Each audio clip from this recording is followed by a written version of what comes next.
Welcome to the Social Your Sales podcast. Social has changed the B2B and professional services sales landscape forever. We are here to help you navigate what you need to know and how to execute these new strategies. Whether you are a sales leader, individual producer, or a member of the C-suite looking for answers, this is the podcast for you. Now here are your hosts, Brandon and Erik. Hey everybody, welcome back to Social Your Sales. I am Brandon Lee, and of course the smiling Erik Holdo is here next to me. Love that about you. I'm always smiling. You are. Hey, today we just recorded our episode, and we did it different. We did not have a guest, and we talked about marketing automation, what it is, what it isn't, why it's important, and why it could be very detrimental to your business. Erik, what was your highlight? It's the difference. These terms get thrown around so much.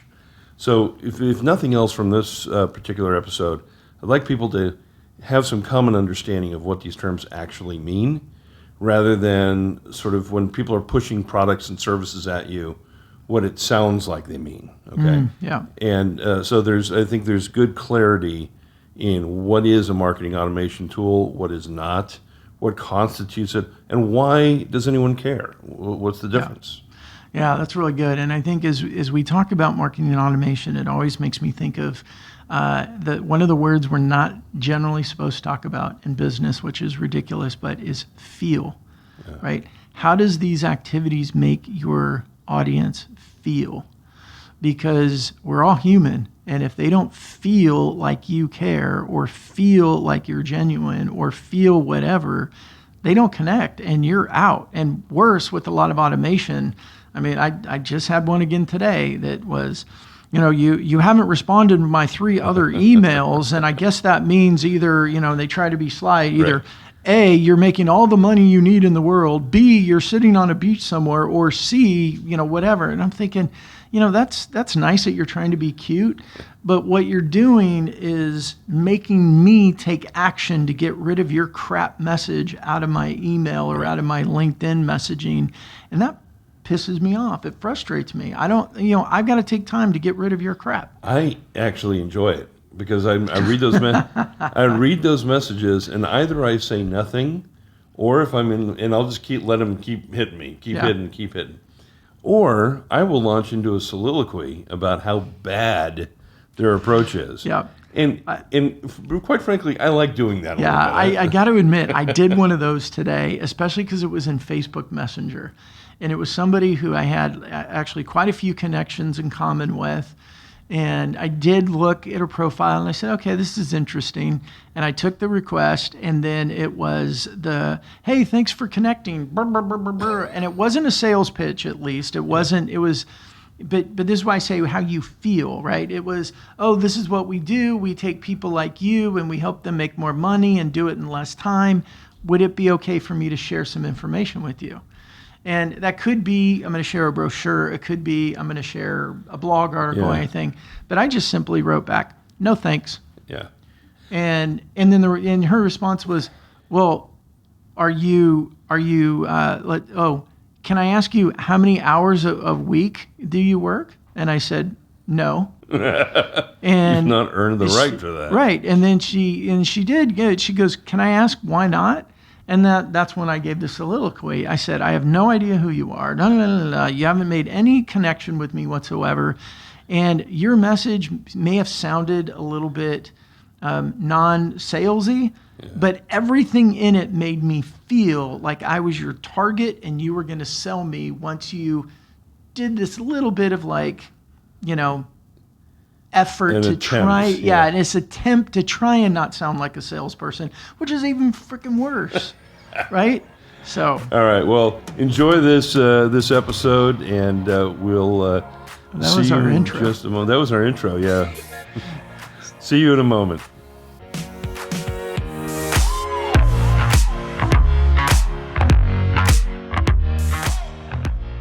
Welcome, everybody, to the Social Your Sales podcast. I'm Erik Holdo here with Brandon Lee, and he's got his nose in the phone as we speak. He's being social on social networks. So today we decided to bring you a little bit of a different show. in that we've had some discussions in the past about marketing automation tools, and what is a marketing automation tool, and there's a product like FunnelAmplified. Is that a marketing automation tool, or perhaps it's not?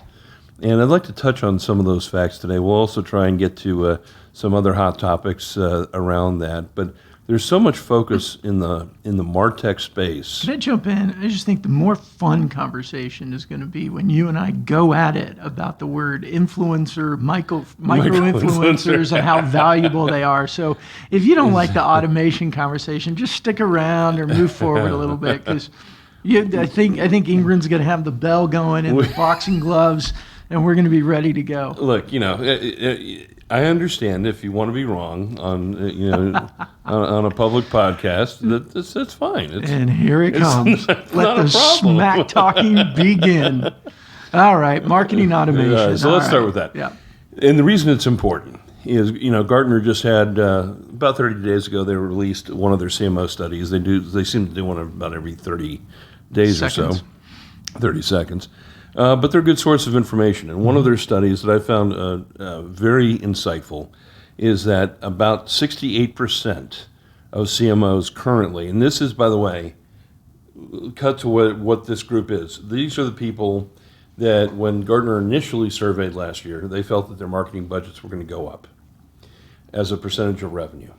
Now they are post-COVID saying during post-COVID, during COVID, whatever we're talking about this period we're in now, that they now know that their marketing budgets have been decreased, again, as a percentage of revenue. And by the way, that can be a precipitous decrease, because as a percentage of revenues have dropped for a lot of B2B companies. Right.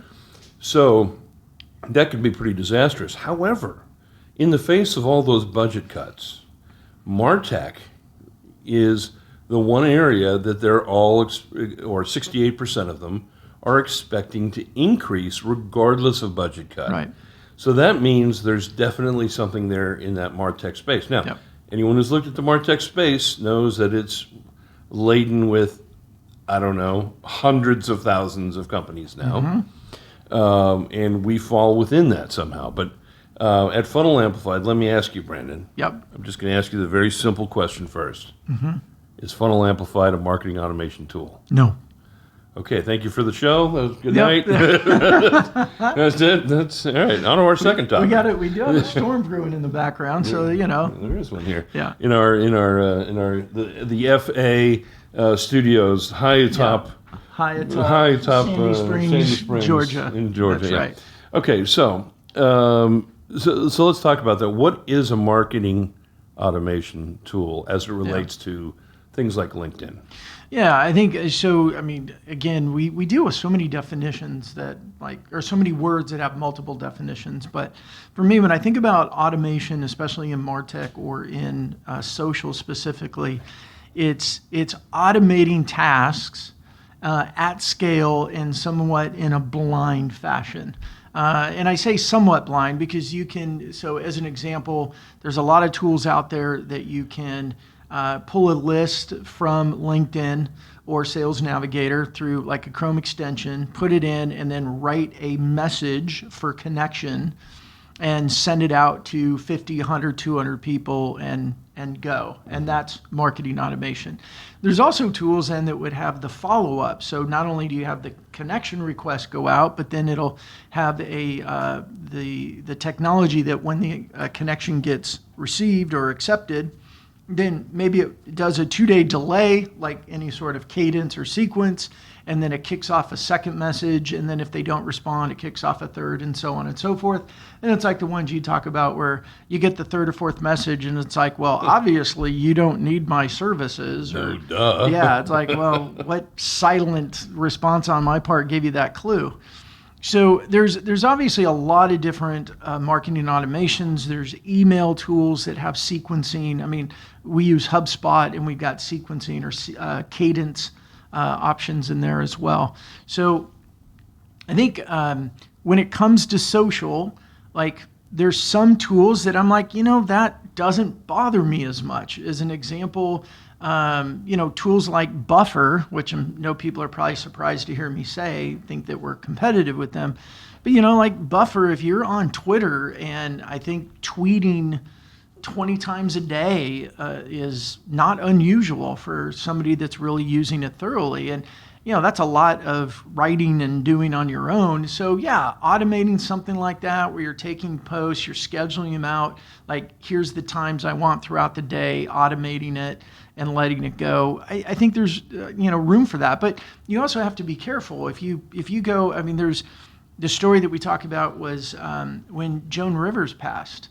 Right, she had some sort of automation on her Twitter account that was going, and it was like 10 days after she died, there was an ad of her talking about her Mac computer. Well, she had died 10 days before that, but her account was still posting. So we got to be really careful. And I think for me, and I know this doesn't necessarily make sense perfectly, but I think there's certain things that technology can do for humans, and there's certain things that humans just need to keep doing for themselves, even if we could build technology to automate it. I think LinkedIn has done some interesting things when it comes to these automation platforms. They've really buttoned down and said there's really only about 5 or 6 tools, period, that are approved for use with LinkedIn that can modify posts, that can grab data, things like that. Right. And Sales Navigator is one of them. Well, that's their product, and I think SalesLoft and if there's a HubSpot. There's a few that can have some level of certain levels of access. But there was a case not too long ago where there was a significant data breach with LinkedIn, and it was through one of these screen scraping programs, basically.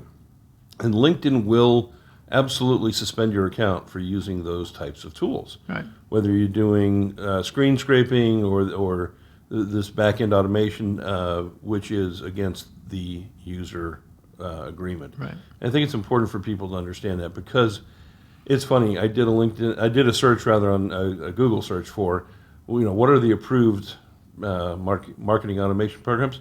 There was 20 ads in Google.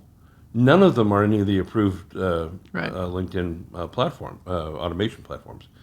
So it's very important to differentiate what is an automation platform versus what something like FunnelAmplified does. FunnelAmplified provides content to users, and those users opt in to posting that content actively. Right. It's not doing it for them. It's not doing it on a scheduled basis where it just keeps going out and the person can die and two days later stuff is still going out. So that's a big difference, I think, and does not breach. Because I've had this discussion when talking to people. They're like, oh, well, that's an automation product. You can't do that with LinkedIn. I mean, we've had some pretty big LinkedIn trainers tell us that, no, you can't do that. I'm thinking of the same one you are. Yeah, I'm sure. And it's hard, is it? And I say that not to be rude to them, but the challenge is, and we did a blog the other day that a few weeks ago, right, of who we aren't. Right. Because we get put in that box. So it's like, oh, it's employee advocacy, it's marketing automation. And I think the challenge is there's a lot of marketing teams out there that want to use it that way, right? I just want to use or utilize all of our team's personal accounts to post our marketing stuff out into their personal channels. And I think that's a big indicator of what's really wrong with marketing KPIs right now, with the way marketers are being judged and rated internally. Because I think what motivates that behavior is my Google Analytics report. So many marketers that are judged by their Google Analytics report. How many visitors do we have? Is it increased? How many leads did we capture? Right. And we don't even get me started on the MQL and was it really queued and all that. Well, and that's part of the, still in marketing programs and universities across this country, in master's programs, even in undergrad programs, they talk about the importance of a good IMC, a good marketing communications plan, and that it's integrated and it's cross channels. And what are your SMART goals? Okay, SMART goals, I like it: specific, measurable, actionable, and so reachable, on. timely. And timely, and all that. But then we start breaking down as we get into strategies and tactics. And the tactics, at the end of this tree becomes KPIs. Mm-hmm. Do I hit my KPIs? In the case of marketing, those KPIs are, whether it's click-through rates and things that look on paper like they should be meaningful regarding overall conversion to sales. Careful, I think it's blasphemy. You're getting close to blasphemy. I know. It's getting close to marketing blasphemy. I think very little of it is actually that important to it. I think and I'm going to speak here to the B2B space, not necessarily B2C. And in this case, I'm going to diverge a little bit professional services type sales from B2B, because professional services sales like financial planners, wealth advisors, folks like that, even attorneys or what have you, that there is a certain B2C component to that as well. Sure.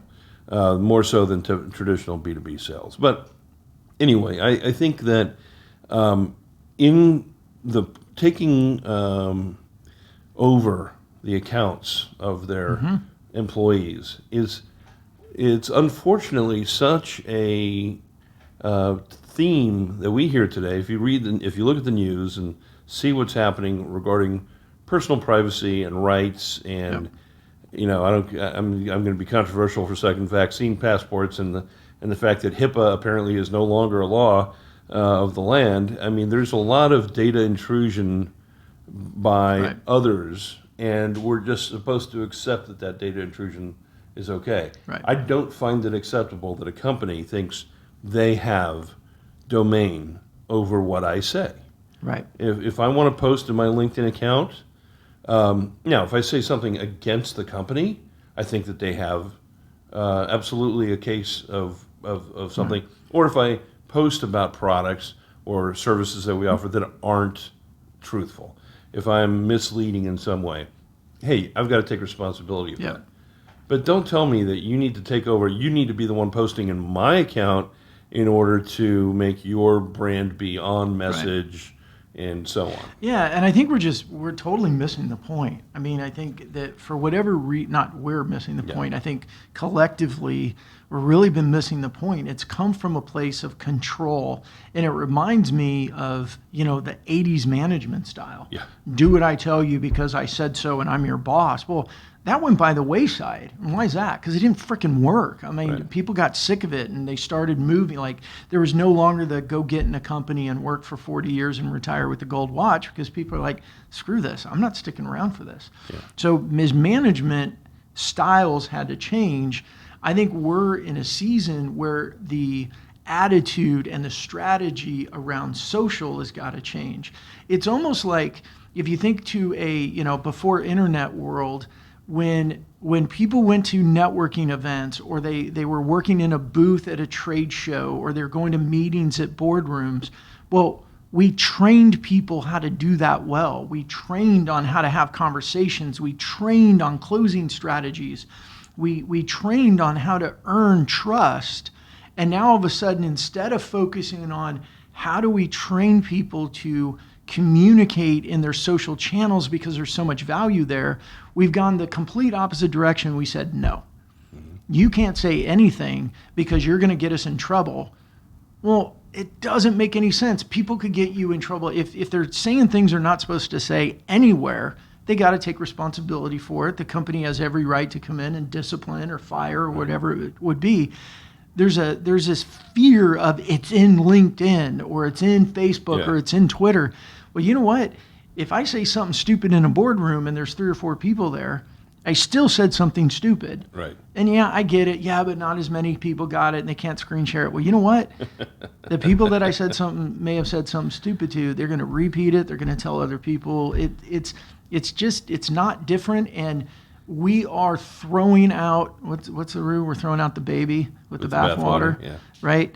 We're missing all the opportunities in the name of fear. And you just said something interesting. All of those connections, they saw it.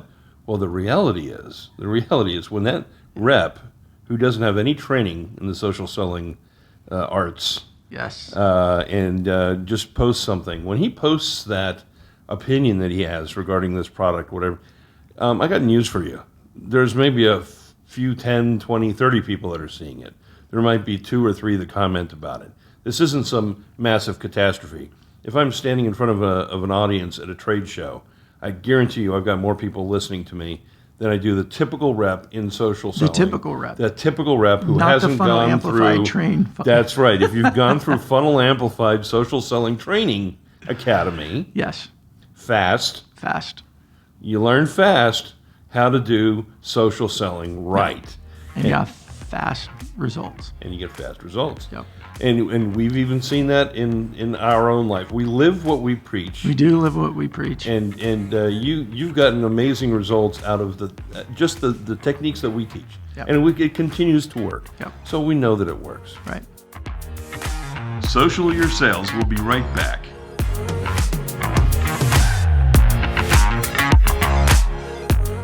Is your sales team struggling to hit quota? Are your buyers ignoring your sales requests for conversations? The third tier of digital transformation is social. Is your team equipped to meet this challenge? This show is brought to you by Funnel Amplified. We help sales teams align their sales process with how modern buyers prefer to make their purchase decisions. Funnel Amplified is a social selling platform that drives new opportunities with your sales team, using proven social selling tactics to drive pipelines and hit quotas. With Funnel Amplified, it's quota achieved. To learn more about Funnel Amplified or start a free trial, please visit us at FunnelAmplified.com.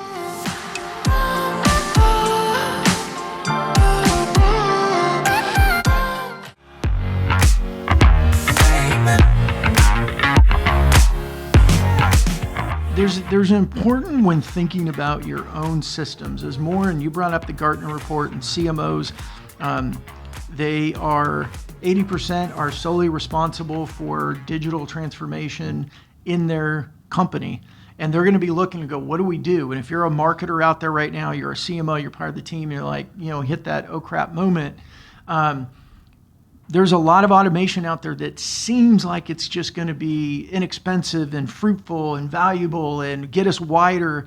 And the thing is, it actually works against you because nobody wants to be spammed. Nobody wants to be annoyed. And there are things, the way we craft our messages and all that, go for it. Totally agree. There's some room there.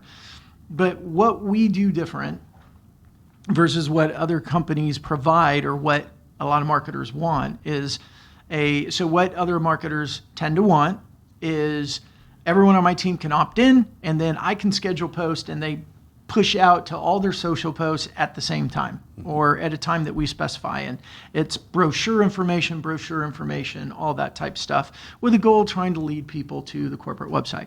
That's not at all what we do. So Funnel Amplified, and here's a question I have for everybody. What should we call ourselves? Let's just bring that up, right? And the reason is I hate the word social selling, as everybody knows, but we say we're a social selling platform because it's kind of a term that we fit into. We're really more of a platform that helps an organization train and equip the entire team to use their digital and their social presence to create conversations, build relationships of trust that lead to business opportunities. How does that happen? Well, one of the things that we do with social post, as an example, is it's hard for people to create posts every day. And they should. Consistency is really important. So one thing that our platform can do for people is somebody on the team, it could be a marketer. I mean, it could be someone in HR that's promoting a job opening. It could be anybody that's an admin. They can create a post, they can schedule it, and it gets delivered to everybody on the team. And we highly recommend for most people use our mobile app, even when you're not traveling. You get a notification, you tap it, you look at it. Not only is it pre-done, there's images, it looks good because the person on your team that did it, that's their job. There's also instructions. There's, encouragement. Hey, maybe you want to tag people like this or edit it and put it in your own voice and do it this way. There's an internal coaching component. But the main thing is that we don't use LinkedIn APIs and automate things. Right. We use an SDK, and really what that means is when you get the notification on your mobile app, you've got a pre-done post, but you have to actually go into LinkedIn and publish it, which means we're not breaking any LinkedIn's T's and C's, their terms and conditions, and nobody is posting anything to their personal accounts without their But you can awareness. do that. It follows those rules. If you hit that green button that just says approve post within our app, Yeah. it's actually doing that for you. Right. It is posting it in LinkedIn for you, not as an automation tool. So very, Right. very important Yeah. distinction. One last thing on this this view of mass population of emails or in-mail messages, connection requests. My biggest problem I've had with B2B sales for years, working with sales reps, is a lack of understanding of what their target customer is, who they are, what they do, what their concerns are. And just to share a quick story, I remember going with a rep to visit a very large company that happened to be in the locomotive industry.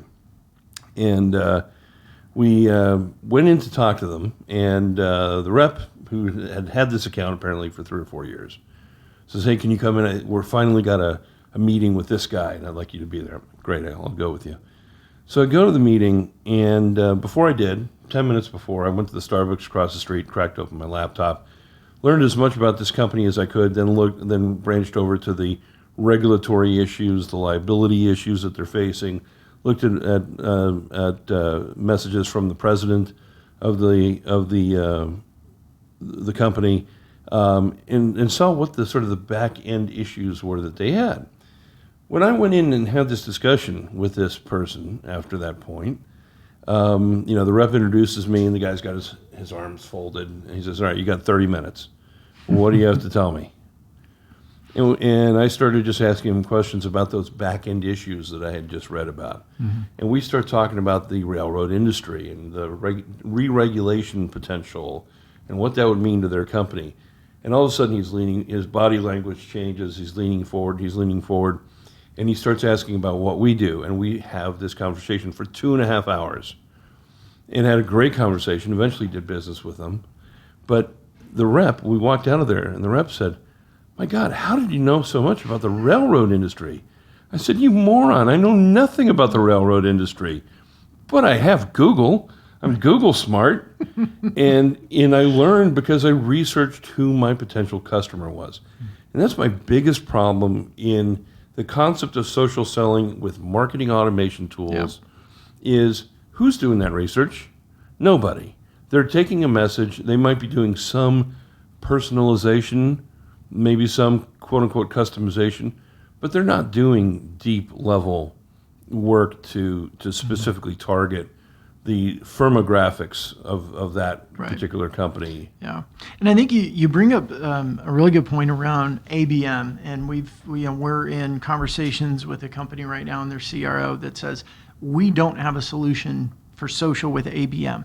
How do we address this? And I've got a blog we're working on to address it. But I think what you're talking about is so important, because if you're going to be in an ABM world, which we've all been in an ABM world our whole lives, but now we call it ABM, right? So account-based marketing, if anyone out there doesn't know, there should be somebody on the team that is responsible or assigned to do that type of research. And in our model, let's say there's 5 or 6 salespeople, or even 1 or 2 people that are assigned that named account that could be doing that kind of research, and it could be the sales rep, right? Doing that kind of research, asking those type of questions, creating content around it, creating social posts around it, and then using that in a larger manner to communicate with not just that one person that was in the meeting with you, but all the extended team around them, because that's the power of social. And that team, that extended team, we're talking about, that modern buyer's journey where it's gone from 1 decision maker to 10 decision makers, 10 people involved in that. So there's got to be a way to engage them all with those very important, very personalized, very specific things at scale, though. Right. Which is what this gives you. Yeah. So talking about marketing automation, let's go a different tack. Got it. Okay. Let's go different. The last few minutes here. There are plenty of platforms out there in the micro-influencer or in the influencer market. Here it comes. And so when people talk about personal brand and building their personal brand, I think you and I, we absolutely agree that the personal brand is, as far as we're concerned, what people are showing in LinkedIn, Facebook, who they are, the humanizing aspects, right? But there's this notion that personal branding, because the brand is part of the name, that all of a sudden goes into the marketing space as a marketing term, which I terribly disagree with. But it's going to be a misperception by some that that's where it goes. So let me ask you this: influencers, micro-influencers, which it seems that every 12-year-old that plays video games is now a micro-influencer, or actually full-fledged influencer. But that is different than what we're talking about here. Yeah, very much so. Yeah, and I think when we talk about personal brand with companies, like my brain's going in so many different directions, and we may go a little over time here. But first of all, you say influencer, we say, hey, we help create your team members into micro-influencers through social and digital presence. And we get visions of Kim Kardashian or something like that, right? And it's like, obviously, no, that's not what we're talking about. But see, your team, even before internet, they've all been micro-influencers, right? They had a territory, whether it was geographical or vertical or whatever. They had a personal brand. It's how you're known, right? So here's the example. If you're known as the guy that shows up with donuts at people's offices once a month and shake hands and go, hey, just remember me, you become known as the guy that brings donuts. But the reality is you could have been known as the guy that shows up and shoves the brochure on our face and asks for a meeting and does it in an impolite way, right? That's your personal brand. That's how you're known. And it also, when we talk about what you were mentioning, how marketers, because the word brand is in it, it gets pushed over to marketing and it gets taken out of sales. But, one of the things I hear from marketers is, no, we don't care about their personal brands. Like, how do you not care about their personal brands? Right? That should be a part of your training and your culture. Like, if you don't care about your people aren't going to care about you. But it reminds me of that old cartoon, right? They're saying, gosh, this costs a lot of money to train them. What if we train them and they leave? And the other person goes, well, what if we don't train them and they stay? Yeah. Exactly. Right? So you hear that, no, we're not helping them with personal brands. And I think the fear is they're going to leave. We're going to help them build a brand and then they're going to get hired and go to somewhere else. It's like, well, take care of your people, right? I mean, build your culture that they want to stay and other things. But if you don't help them build their personal brand, you're not helping them close deals. Our friend Tim Hughes posted this morning about a report that came out that talked about the digital, what did he call it? The digital help or something like that. It's basically, digital hope. That's it. Where people believe, where marketers believe that those sales reps are they're going to figure it out themselves, right. And they're just they're going to keep spending on what they're spending on because they know they learned in school that's where you're supposed to spend your money. Forget about the fact of what's happened in the past 18 months. Yep. And now we're going to take that same way of doing things and we're going to apply it and ignore and just saying essentially, what the sales reps, they're all social. They're the ones on Facebook. They can handle their social stuff. Well, and we heard that, and not to name names or anything, but we heard that in an episode we did where somebody said, oh, that's networking. They'll figure that out on their own. And I almost jumped all over it, but I was like, no, I can't do that. But be nice to our guests. Yes, exactly. But seriously, I'm like, no, that's the thing. I mean, I have been a trainer at heart my whole career because there's so many things that we think people know how to do. And the reality is when it comes to human interaction, so many people are so scared. I don't know what to do. I don't want to make a mistake. How do I walk into that crowd of people and introduce myself? How do I do it the right way? Like just, going that, hey, everybody sign up for networking events and then, go and no, they'll figure it out. Right. That's what we're doing. Hey, go use LinkedIn. Oh, no, we're going to pay your $79 a month for your Navigator account. Go use it. Well, what's going to happen is you're going to get people on a huge spectrum. You're going to get people that are naturally more networkers that use it to create relationships, and you're going to get people that under pressure for quota are going to start just sending out a bunch of messages going, hey, we got this, you want time for a demo?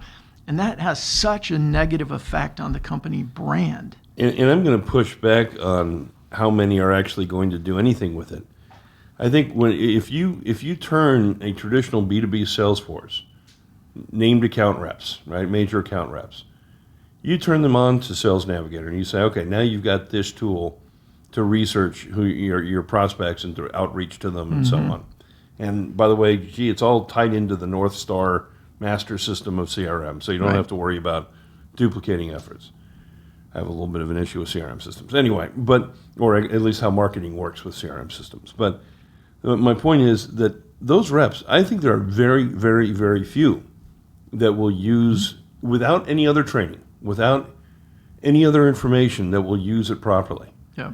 I think the natural mechanism is that they're going to do in-mails, or they're going to do connection requests with basically a product pitch. Here's what I do. Do you have time to talk to me? Like, no. And again, research who I am as a company. Now, when we're talking about building a personal brand, we're talking about people becoming subject matter experts, trusted advisors in the eyes of their potential clients. And before they ever make that outreach request, or hopefully they're already connected, so this person has a chance of potentially seeing what they're posting content-wise. That's so much more important to have that lead up of information and presentation of you being somebody to listen to than, but that's not where the mindset is for so many. Yeah, and the reason why businesses really need to think about and consider and actually care about and train on personal brand or social behavior on social media or their digital presence is because it's all about reputation. And, the worst thing in the world and the best thing in the world is your reputation precedes you. So if you focus on it, hey, when I show up, my behavior in social media has me known as this type of person versus my behavior in social media has me known as somebody that pitches my product all the time, right? The only time I post is when I'm pitching my product. The only time I post is when I'm telling people how awesome we are and they should be calling me. Yeah. Well, if you have that reputation, then nobody's going to want to connect with you. Right. Exactly. Right? When your LinkedIn profile page is all about what an amazing salesperson you are, what buyer out there is thinking, ooh, I want to go work with that person because they crush their quota every year. Exactly. Right? They made President's Club? Right. Well, they're for sure going to give me the right solution. Exactly. And we got to think about those things in a social presence because it's just like in that networking event or in that booth or anything else. Your first conversation with somebody, you go, well, you want to work with me because I'm the top salesperson in the company. And in my mind, I'm thinking, I don't want to work with you because you're either a really good negotiator or you're going to convince me to buy a bunch of stuff I don't need. Exactly. So that's, yeah. Well, there you have it. We've reached the end of our time, but thank you for coming on the program, Hey, Brandon. thanks for having you on the program there, Erik. Yeah. So we will see you all in the next episode of Social Your Sales. See you, everybody. Thank you for listening to the Social Your Sales podcast. If you enjoyed this show, please share it with your friends. Social is meant to be social, and sharing is a great way for us to meet you and get to know you. Click on share and tag us at FunnelAmplified or just use #SocialYourSales.